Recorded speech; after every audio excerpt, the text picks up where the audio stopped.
welcome back to the Mental Wealth Podcast. Today we've got a very special guest. So I was brought up in Wolverhampton, little city, in West Midlands. My career really kicked off actually when I started working for my dad, growing with that BMW dealership I was at, the company.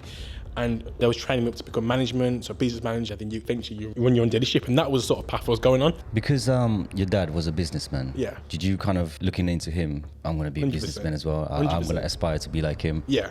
It put me under a lot of pressure every single month to be able to do that. What I didn't realise is I was actually building a very important business skill, resilience. It's a famous quote, I absolutely love this. It says, if you help people get what they want, you will also get what you want. That's amazing, man. So, reflecting on your journey, what would you say has been a significant part in your time that you've really cherished? Yes, guys, welcome back to the Mental Wealth Podcast with me and Abesh. Today we've got a very special guest for you. He's a close friend of ours. We've got Shaun Davis. Hey guys. Yeah, Shaun, welcome to the podcast, mate. Yeah. Wicked. So, Shaun, for those of people that don't know who you are, can you just share a little bit about your backstory, where you are now? Yeah, cool. So I was brought up in Wolverhampton, little city, in West Midlands, and started, my career really kicked off actually when I started working for my dad. And dad's got a couple of businesses, and I started doing sales for him. So it's cold calling. He's got like he manufactured Jamaican patties basically. I know what it is. I follow it on Instagram. Yeah. Yeah. And it was, honestly, it was a really good learning experience for me, because what I was doing is going around the country and building routes for my dad's business, and, convincing someone that's never heard of the product, wasn't thinking about buying it, to now wanted to buy it, and convincing them to sell it in their shop was hard. Yeah. And obviously there was no sort of like structure in place or anything like that, so I just had to just go to a random city all around the country and just build these routes, and that was really good, but it wasn't really a passion of mine, and I wanted to do more essentially, and start my own business. That was always like the plan. And then from there, I've always had a passion in cars. I started to go into car sales, and that was really good as well. But the issue with car sales was I used to get a very small basic, low basic. In fact, it worked out to about £800 per month after tax. But the issue is I need to declare for all my bills and outgoings. I need to declare about £2,000 a month. So what that did, it put me under a lot of pressure every single month to be able to do that. But what I didn't realise is I was actually building a very important business skill, resilience. And I was always in the trenches every month, and I learned a lot through that process, in terms of how the corporate world, how these big successful companies structure their businesses, and that being able to take to mine.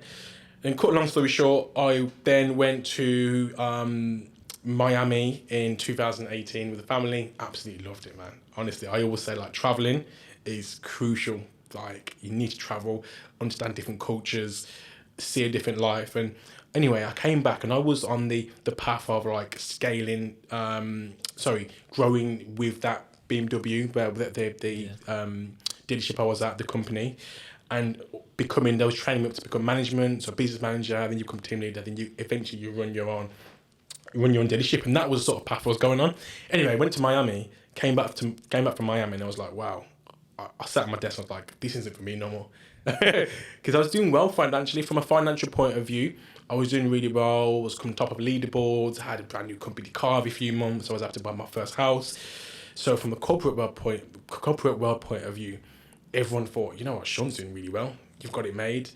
And but I also wasn't happy. I became like a thing where I realised what I really craved for was time freedom and location freedom. That's the one. Yeah, and I realised that job couldn't have given me that. Even if I was running my own dealership, I couldn't have got that. So I was like, okay, what can I do essentially to have that sort of time and location freedom that I'm now craving?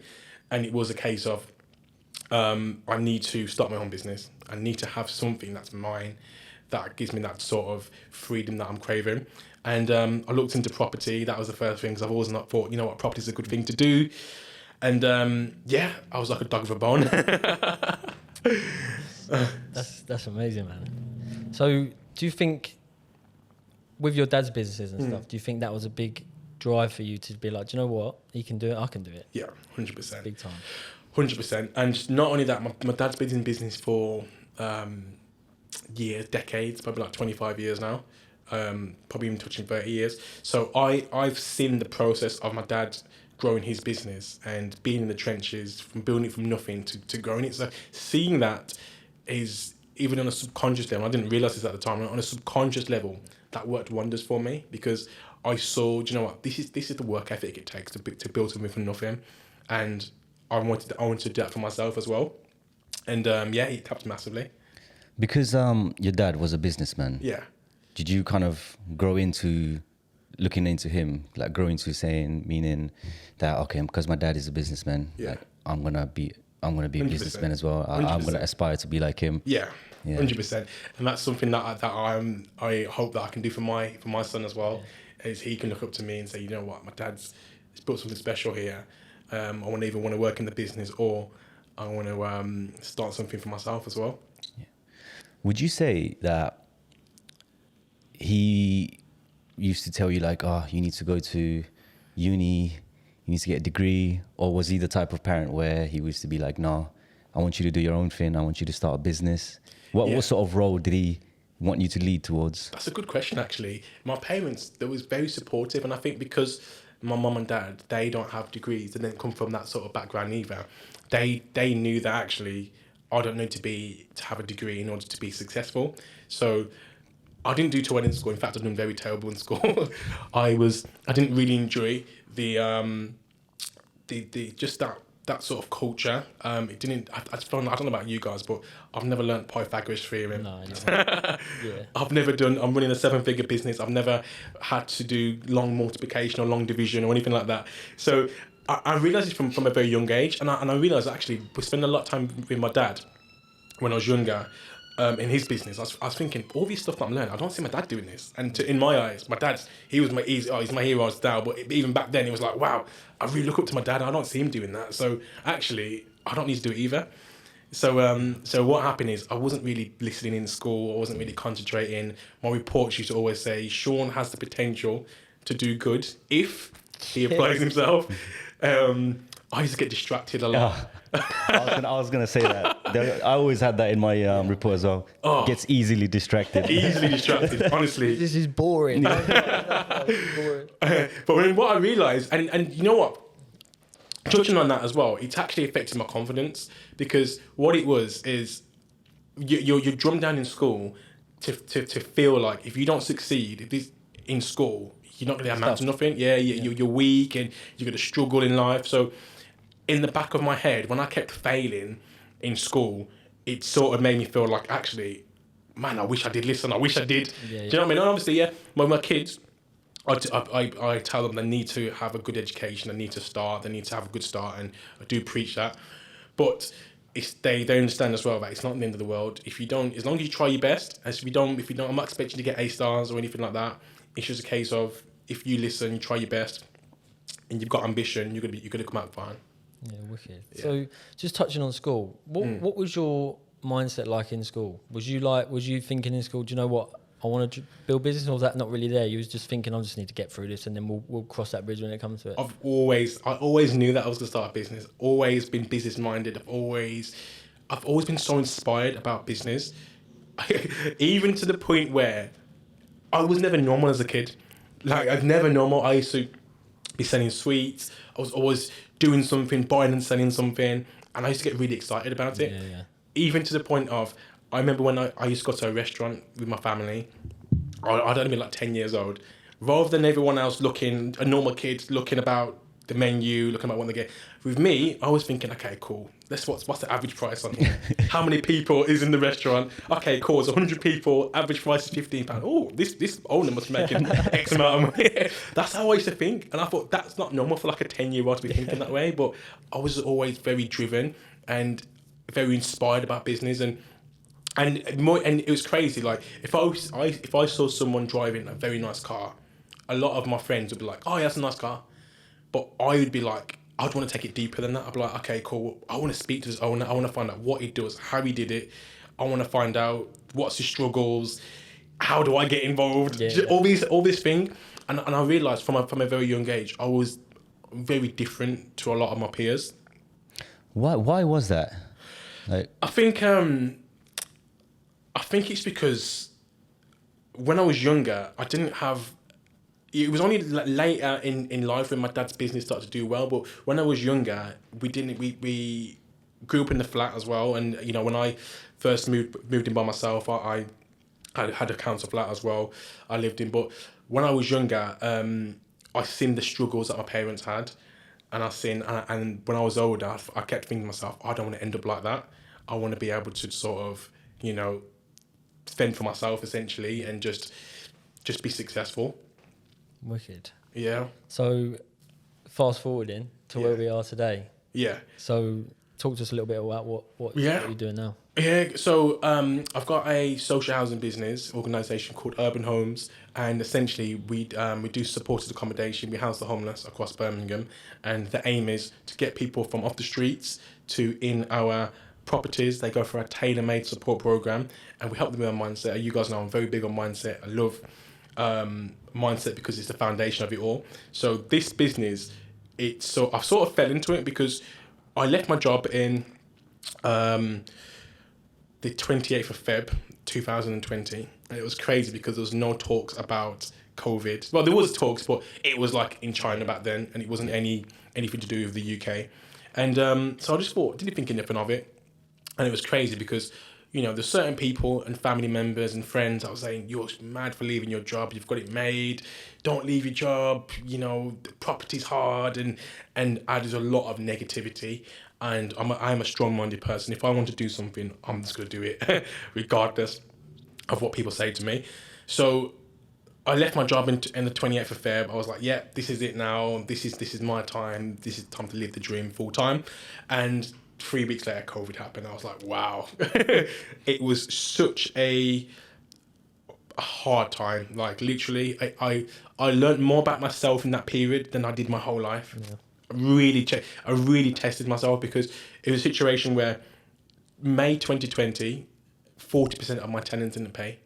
So realistically, I didn't have no business. Yeah. This business was sinking like a stone. It was like, wow, if I don't get paid next month, this business is gone. I can't go and ask for my job back because, in fact, or they were furloughed anyway. They were all furloughed. Yeah. So that's not an option. I couldn't put myself on furlough because the government was saying, well, you're not registered as self-employed, so you haven't paid yourself any tax, because I was employed. So I had no options, and I was in the trenches, and I didn't realize at the time that was the best thing that could have happened to me, because I was like, okay, I need to succeed. Like, I need to do something. It's not a case of, oh, I'm going to try and make it out of here. I can't be failing so quickly. And it's funny because my dad, you know, he gives me a lot of advice, and he always used to say to me, Shaun, there's going to be points in the business where, you know, it's going to be a struggle. You are going to be in the trenches. And I was thinking, man, I didn't expect to be in the trenches this quickly. It's only been 3 weeks. It's only been 3 weeks. And yeah. And so this was the birth of social housing, because I always wanted to get into social housing, but I didn't really understand how. There's a lot of red tape with social housing, and I never had the time to sort of look into it. And this was the perfect time. I was like, okay, what's happening now is going back to the COVID days, lockdown days. Loads of people are homeless. The hotels are actually housing these homeless people as well, because the council has nowhere to house them. So the council was desperate for houses. They needed houses, and the phones for the office was ringing off the hook, saying, "I'm homeless. Can you help me?" And I really felt led to help these people. I was coming from a genuine place of value, not looking. I was thinking to myself, okay, if I can just break even on these properties, I'd be happy, and at least then I'm helping people. I was like, there's got to be something I can do. So I was like, I'm going to call every single council and just find out. And you know what it's like when you call the council. You speak to one person, they say one thing. You speak to another person, they say another thing. I was just relentless. And then finally, I got my breakthrough, and I spoke to someone. I was like, look, I've got these houses. Half of them are empty. I can't move people in there because no one wants to share a house now. Is there something that I can do with the homeless people? Because there's homeless people that need help. Obviously, I can't house them because they're obviously not working, not going to pass credit checks and things like that. And then that was the birth of supported accommodation. She told me exactly what I needed to do to get into it. She told me the need and the demand from the council. And then, Bosh. yeah, that was it. I haven't looked back since. And, we've got hundreds of rooms across the UK. We're now at the point where we're going to be starting a franchise, scaling in different cities all across the UK as well. And just really getting that message. It's great because it's created a big purpose for me. And you know what? It's the beauty about it is the people that we help. We're genuinely out here changing lives. And it's so nice to see people from being homeless, confidence not there at all. Some of them are sleeping in their car. Some of them are they're rough sleeping on the streets. And then they're in our house. They're getting through our support. Within a few months, their mindset's totally changed. They're working on their skill set. They're building their skills. And then within 6 months, bang, they've got a full-time job, a well-paid job. They're back contributing to society. So it's honestly a game changer. So COVID has made it's been a pivotal part in your business career. Yeah. Would you say if COVID hadn't happened, you were potentially looking to venture into some other businesses? Because you said about you lost 40% of your tenants. Yeah. So were you looking into like venturing out into something else if it hadn't happened? You know what? I didn't even have a plan B, There was no plan B. There was, honestly, I don't know what I would have been doing. I don't know. It was just, I just have to succeed. That's always been my plan. It's like, there's no plan B to make plan A work. Like, But that shows, like, from you actually doing the properties, yeah. like it sort of fell into place. Yeah. Because ultimately, if you didn't do that, it wouldn't have happened. Yeah, 100%. So it's amazing. 100%. And you know what? You realise that in life, you do need to be put through these situations. You do need to be in the trenches, because that's when you grow. That's when the level up transpires after you've gone through the problems, you've gone through the challenges. And I feel like a lot of people, they want to be happy all the time. They say they seek happiness, and that it's just not realistic. If you was happy all the time, you wouldn't want to curate. You wouldn't want to be innovative. You would have no purpose because you're just happy. Everything's all good. You wouldn't appreciate being happy. Wouldn't appreciate get bored of it. 100%. Where you need to be in the trenches. And you know what? My mindset now is when I'm in the trenches, I know that, you know what? I'm in the process of leveling it up. I'm in the process of going to that next level, and I need to do this in order to go for the next level. I need to get through this. So that's my mindset on it. So I have a different perspective on it now. I think it's good for everyone to know as well. Sean's company, they don't just house these people. Everyone is getting support. So they're coming in probably at the lowest point of their life, and then Sean's got a lot of support workers, staff, doing everything, working with the council to build these people back up to being happy ultimately, isn't it? Like 100%. getting them back on the straight and narrow and getting them back out there. So that's mental, isn't it? It's crazy. Yeah, appreciate it. So Sean, just for, obviously there's a lot of people that follow you, a lot of people that are aspiring sort of property entrepreneurs, just entrepreneurs in general. What sort of advice in the property game would you give someone that's looking to sort of get involved with it now? Because let's say even since I've transitioned, even from the police, I've had so many people message me like, oh, do you know what? I want to do this. I want to do it. Because it is like it's like a buzz, isn't it? Yeah, 100%. And I feel like people, when they see you do it and they get excited about it, and then people want to jump in on it. So is there anything that you could sort of share to anyone that's... Yeah. 100%. So I would say your network is crucial to your success. You need to be surrounded with high performers. That's one of the reasons why I founded the High Performance Academy. I think it's been like 3 years now. That's a community that we helped elevate entrepreneurs, elevate their mind, health and wealth specifically. And being in a network, whether it's my network, whether it's anyone else's network, find someone that you resonate with, find someone who's doing something similar that to what you want to do, and join their network, because that is crucial. The way the human brain works, you will slack, you will go through hard times, you are going to be in the trenches, and when you're in the trenches, you need to have a strong support mechanism around you to help and get you through that. Because when you start talking to other people, you realise actually history rewrites itself over and over again. You speak to someone that's a little bit ahead of you, trust me, they've gone through whatever you're going through, they've been through it. Yeah. They've been through it. And what I would say as well is, this is why it's so important to actually physically connect with these people, because social media, a lot of it's a lie. Like, you're seeing the highlights of people's lives, you're seeing usually the best moments. Yeah, of course. So you're going through someone's Instagram page and you think, wow, their life looks like it's all good. And this is what happens. A lot of people start comparing themselves to other people. And you might have heard the term comparison is the thief of joy. Yeah. That is like, you can't be comparing your step 1 to someone else's step 20. And you definitely can't be comparing yourself to someone that you see on social media. You're not seeing their day-to-day life. You don't even know if it's real or not. And so I would say develop your network. That is the one. And don't compare yourself to anyone else as well. Yeah. Yeah. So what was your main thought process behind High Performance Academy? Was it like, it was just a normal day and then next day you just thought, I'm going to create some organization for networking, or was it just networking purely, or? Yeah, so it was crazy. It was like, I do have these ideas sometimes that just come, and the sort of person I am, I just have to just implement it. And it was really weird. I was just sitting, I remember like it was yesterday, I was literally sitting at home watching TV and I was like, you know what? I would love to start a network. And what it was as well, this was it. A lot of people, I do a lot of like speaking engagements now, but 3, 4, 5 years ago, I was petrified of scare. Like, honestly, my hands would be like this. Like, to the point where if someone asked me to speak, I'd be like, nah, I can't do that. I can't speak in front of hundreds of people. And but I knew that it's always been something that I knew that I needed to do. Understanding how to public speak is a game changer, and it's really increased my confidence. And I wanted to be able to. I knew that one day I'm gonna have a big team, and I know that. And to be able to lead a big team, you need to be able to speak correctly. You need to be able to communicate, and communication is a very important skill. So, just 2 reasons why I've done it. I wanted to create a network. I want to be surrounded with high performers. That's why I call it the High Performance Academy, because I've always been obsessed with high performance.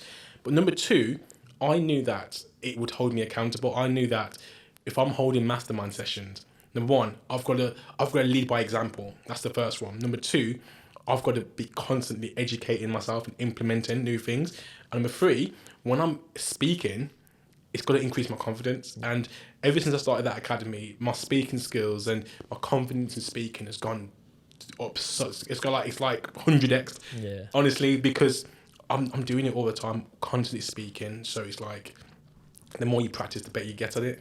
I think from that as well, not only you're improving yourself, but you're also helping out other entrepreneurs that are 100%. Within the HPA. So it's very good. And that's the game changer. Yeah. That really is the game changer. The people that we're genuinely changing lives out here. And I always say that anything that I'm involved in, it needs to be changing lives. High Performance Academy, changing lives. We're teaching people, we're elevating people, we're changing people's mindsets, we're helping them, we're educating them on wealth creation.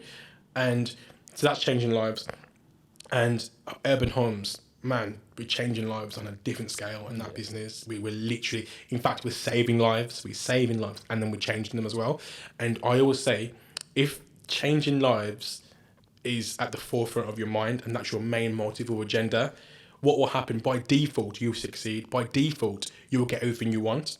There's a famous quote, and I absolutely love this. It says, if you help people get what they want, you will also get what you want in the end too. 100%. And it's about putting other people first and coming from a genuine place of value. So just touching on the mentoring stuff. Yeah. So did you have a mentor? Yes, I had a mentor. Well, it wasn't really a mentor. I've done courses, and I have had like a high performance coach as well. But I haven't had like a long term mentor. I've just had like different coaches. I suppose you had your dad there, didn't you? Yeah. My dad's been like a mentor, great influence as well. Yeah. So, reflecting on your journey, what would you say has been a significant part in your time that you've really cherished and that's really been helpful throughout your journey? I would say, do you know what, the HPA community, I think building that community it's been a game changer, because I've helped so many people, and so many people's lives have changed from the education and what they've learned or something that they've picked up. And what's happened is on the back end of that, I've been able to build a great network. And when you help other people from a genuine place of value, you don't want nothing in return. Naturally, they want to return the favor. That's the way humans work. Naturally, you think, okay, cool, this person's helped me out. I want to help them as well. And that's been transformational for me because I've been able to make it back. It's like tenfold just because I'm helping people. So, Shaun, where do you think that because you're probably one of the most positive people I've ever met. I'm not going to lie. But where do you think that's all sort of stemmed from? I focus on what I can control, not what I can't. Mate, Yeah. That's a good answer, that has that. changed my life over the last sort of 6 months. Yeah. That is such a crucial part. Yeah, that is so important. I done like I don't know if I said my story the other day, but I done a thing on the recession. Like the recession you can't control, but what you can control is your own financial future. That is crucial, and this is something that we go through with the tenants as well. Is let's focus on what you can control, because when we look into their anxiety and their depression, a lot of it when you go deep into it, it's actually you can't change that. Yeah. You can't change that. You can't do anything about it. So let's focus on what you can. And it's amazing when you see the switch and they change that mindset. Also as well, I've always been a very grateful person. If you can't be grateful for what you have now, it's like you ain't gonna be grateful for when you're a millionaire. Do you know what I mean? It's like it's always being appreciative to what you have, and I don't take life for granted. Like especially in lockdown, a lot of friends and family are passing away. A lot of young people are passing away, and it made me realise, you know what, we need to be grateful, man, for where we are, just for the little things. So every morning I do gratitude, pray, and just be grateful, and it just sets me up for success.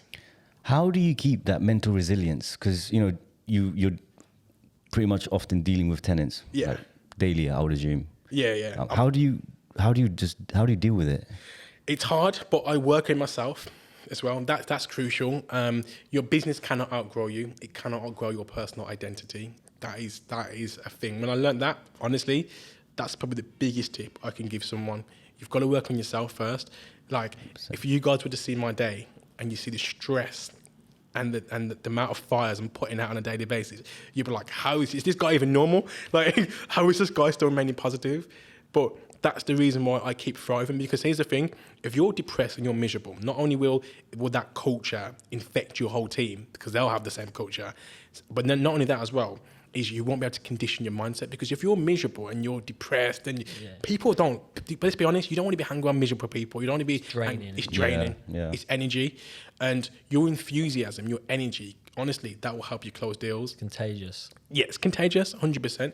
But even on a subconscious level, if you're miserable and you're depressed, what happens is you can have an opportunity right in front of you, and You wouldn't be aware, you won't be able to spot it because your mind's not conditioned. So it actually affects your growth.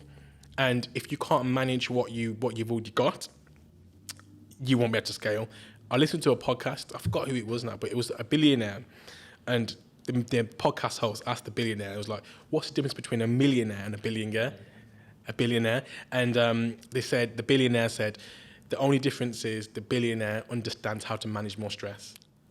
Wow. So I was like, what? That again? That was like a bit of a light bulb moment for me. I was thinking, okay, well, if I want to continue growing, I need to understand how to manage my emotions, and that's one thing that I'm very good at doing. I can manage my emotions very effectively. So when I'm under an immense amount of stress, I'm able to sort of almost like zoom out a little bit, understand that the business is a separate entity to me, and I'm just in control. I'm just moving the cogs about, and it's all going to work out. Wicked. And just touching on that, I always remember a quote you've said before about the billionaires. How do you become a billionaire? How do you become? Yeah. I'm not one yet, so I got to No, but you remember you said it was something like, for you to become a millionaire, you obviously help people get thousands of pounds, but for you to become a billionaire, yes. Is that what you said in Mobs? Yeah. Yes, yeah. Honestly, that's a game still changer. stuck in my head. Yes. That honestly a game changer.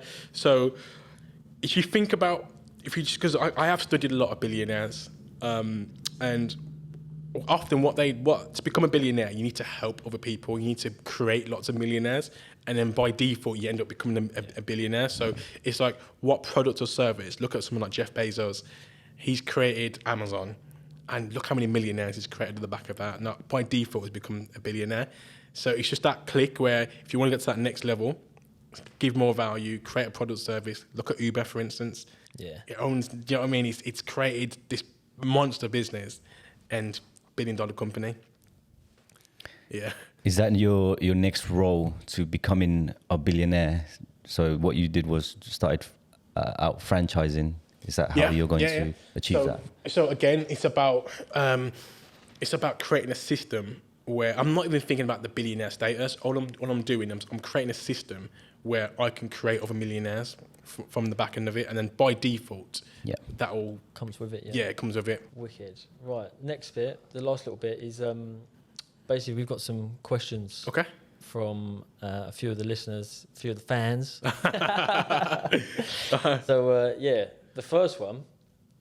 It's funny because I always think this whenever I talk to someone. I don't know why. This always comes in my head. But so if you had, let's say, £50,000 in the bank with the knowledge that you knew now, and you had to start again, what would you do?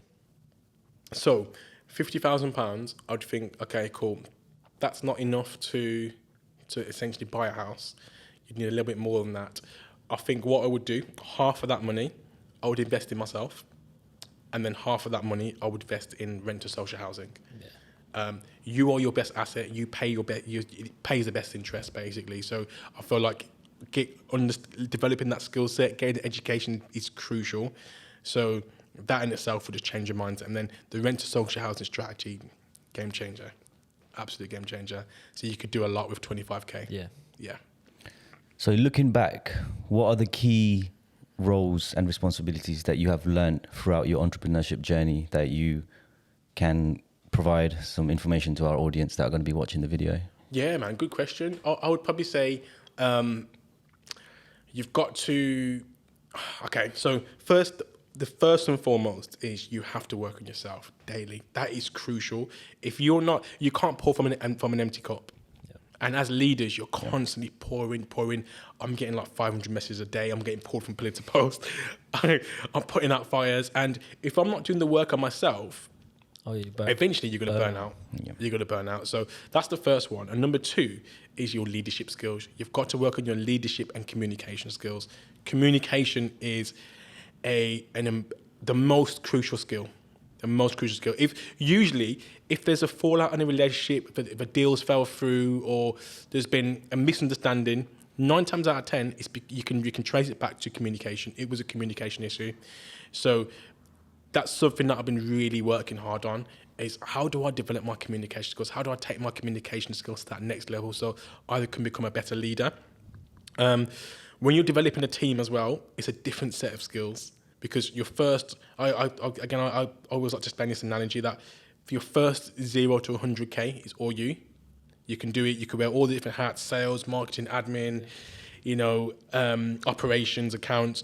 But then to get from 6 figures to 7 figures, it's a different mindset. You can't do it all by yourself. You've got to let go to grow. You've got to understand how to build a team, and that building a team is a different skill set. You've got to understand how to motivate them. You've got to understand how to empower them. And one of the things that I would like to do now is to understand what are their personal goals, and how can I help them to achieve their personal goals through the business. And that I find that actually empowers the staff to actually work harder, because if they can see the vision. I've helped them to understand that actually, if you help the business grow, you will grow naturally, and we're going to work towards these targets, towards your personal goals as well.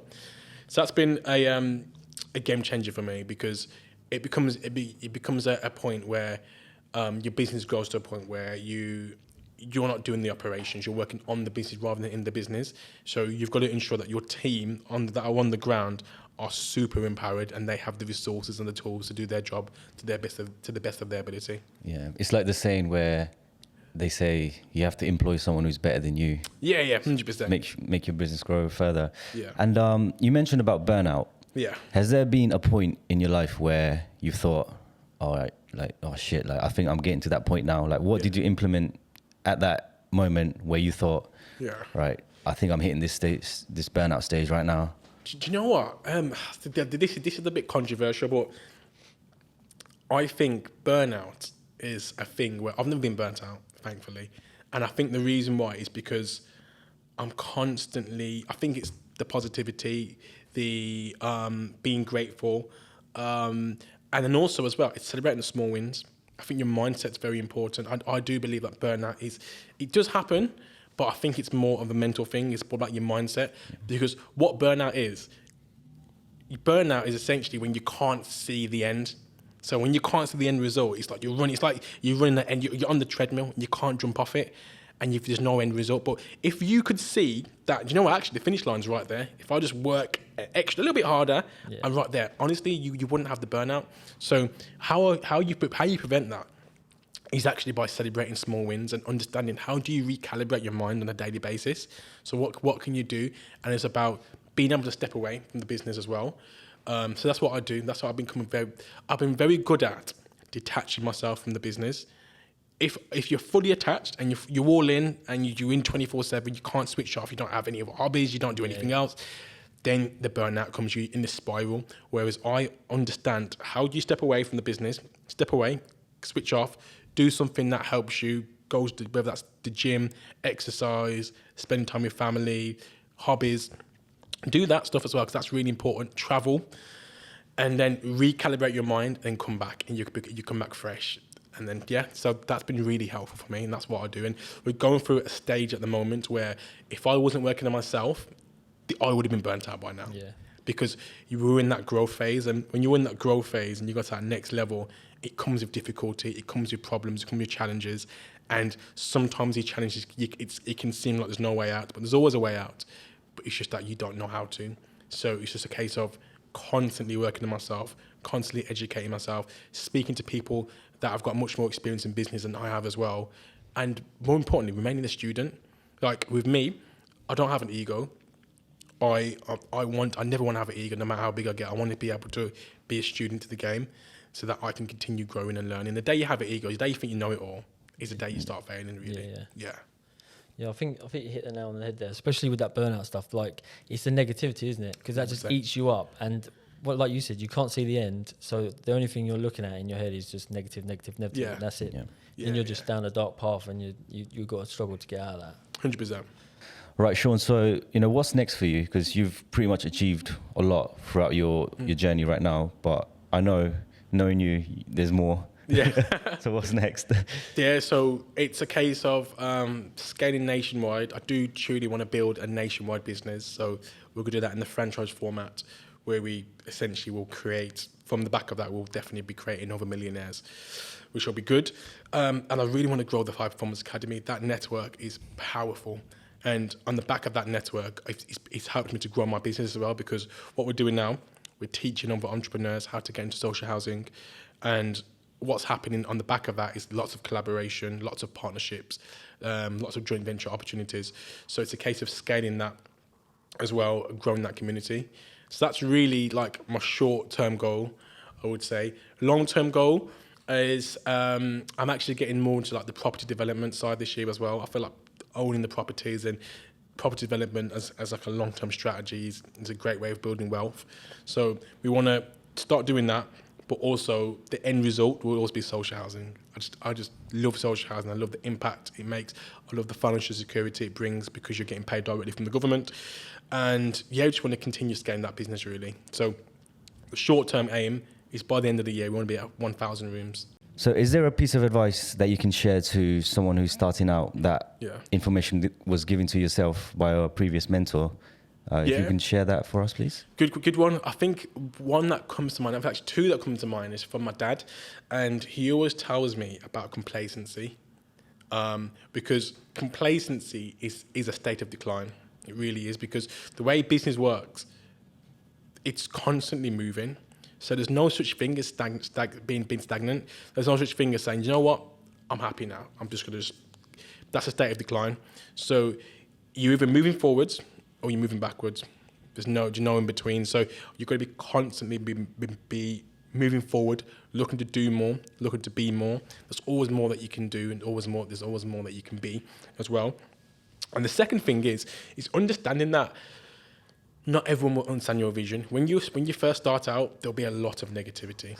When I first started out, the amount of people that told me, Shaun, you're crazy for doing this. Why would you doing that? It's saturated. Yeah. Honestly, the amount of people, I know someone who's doing that. It's saturated. Why would you want to do that? And it's like people will just kill your dream, man. And you've got to be a very strong-minded person to think, do you know what? I'm going to do this. Yeah. I'm going to do it anyway. And you know what? That was right. It was saturated, but Shaun Davis wasn't here. and also as well, it's like, you got to think to yourself, like, usually when something's saturated, it's because people are doing it the same way. And there's always space for more if you can come and be innovative. That's what being in business is all about. It's all about innovation. You've got to be creative. You've got to think outside the box. And that's something that I'm always trying to do. I'm trying to think, okay, cool. This is what the marketplace is requiring. This is what the marketplace has at the moment. Now, what can I do? What service or product can I deliver that can I bring to the marketplace? And how can I do it differently? How can I bring it to that next level? And if you can do that, there's always space for opportunity. Yeah. That's amazing, Shaun. Like, pure gems. Appreciate it. Pure gems. I've got nothing else to say, but it's just invaluable information. But yeah, thank you so much for coming on. No, it's a pleasure. You know, very appreciative that you took the time out to come in and share your knowledge to the audience that are going to be watching this. I'm pumped. I'm not sure about you, but the information. But yeah, guys, make sure to follow Shaun on his socials. And yeah, he posts out really motivational quotes. And yeah, he's very inspirational. And yeah, he's going to be a future billionaire. Trust me. Appreciate it. So yeah, don't forget to like, comment and subscribe, and we'll see you at the next one.